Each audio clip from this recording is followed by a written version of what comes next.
اہداف دیے. By chance یا یوں کہے کہ آپ کی قسمت اچھی ہے کہ آپ پاکستان کے کیئر ٹیکر وہ واحد پرائم منسٹر ہیں جس پہ کسی نے کوئی اعتراض نہیں کیا، یعنی متفقہ طور پہ ہیں.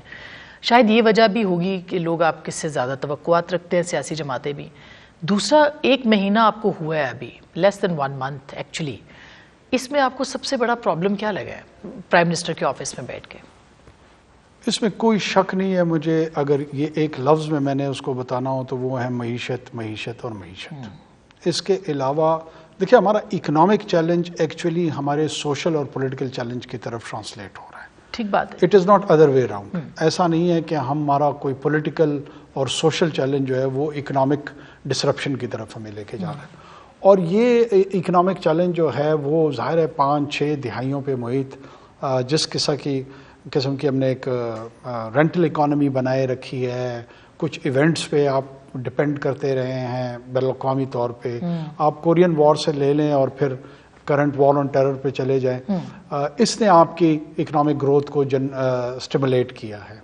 جو انجن تھے ڈومیسٹک یا ڈیجور یا انڈیجنس جو تھے، وہ مینوفیکچرنگ سیکٹر میں یا سروس سیکٹر میں جس طرح چینلائز ہونا چاہیے تھا وہ گروتھ اس طرح چینلائز نہیں ہوئی.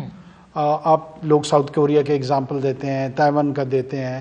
انہوں نے 2-3 دہائیوں میں یا تو مینوفیکچرنگ سیکٹر کو لے لیا یا سروس سیکٹر کو لے لیا اور ایک کنسسٹنٹ انداز میں اسی ڈائریکشن میں بڑھتے رہے.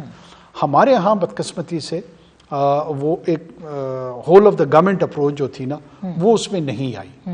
ہمیں لوڈ شیڈنگ کا سامنا ہوا تو ہم نے نی جرک رسپانس دے کے کہا کہ جی فوری طور پہ ہمیں بجلی پیدا کرنی چاہیے، وداؤٹ ریئلائزنگ کہ بجلی پیدا کرنے کے نتیجے میں یہ بجلی کی کنزمپشن کہاں ہوگی، انڈسٹریل سیکٹر میں کیسے ہوگی، ڈومیسٹک سیکٹر میں کیسے ہوگی، اس کا جو اکنامک ماڈل ہے کیا وہ وائبل ہے اس کے لیے یا نہیں ہے. معاہدے جو کیے گئے وہ بھی ظاہر ہے میں انہی کی طرف اشارہ کروں، وہ معاہدات جو ہم نے کیے، یہ وہ تمام چیزیں تھیں جو آپ کی اکنامک ہیلتھ کو آہستہ آہستہ سک مین کے طور پہ لے کے جاتی رہی.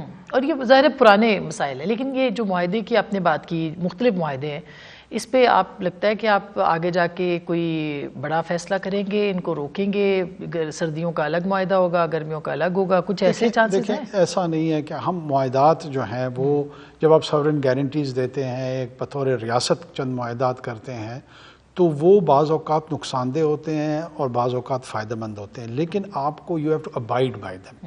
ایسا نہیں ہو سکتا کہ بین الاقوامی دنیا میں اس وقت آپ کل کسی کو کہہ دیں کہ یہ معاہدہ چونکہ اب ہمارے مفاد میں نہیں ہے تو میں نہیں کرتا، میں ڈیفائی کرتا ہوں. That is not possible. لیکن جو لوکل آئی پی پیز لوکل آئی پی پیز کے ساتھ تو کسی حد تک معاہدات ہو چکے ہیں، اور جو ایون دوسرے بھی ہیں اس کے لیے بھی ہم ایکسپلور کر رہے ہیں کہ کون کون سی ایسی انٹرونشنز ہو سکتی ہیں جہاں پر جو کیپیسٹی چارج کی صورت میں ہمیں دینا پڑ رہا ہے، اس کی کوئی چند ایسے ایریاز ہیں جہاں پہ انٹروین کر کے اس کی جو اوور آل ارینجمنٹ ہے وہ درست کی جا سکتی ہے. اس کا انڈیا میں اس وقت ڈائریکٹلی اس سے نہیں دینا چاہ رہا ہوں کہ اس پہ کام ہو رہا ہے، وہ کام ہو جائے تو یہ تجارتی معاہدات ہیں، قبل از وقت اگر اس کے بارے میں علم ہو تو اس کے اثرات پڑتے ہیں.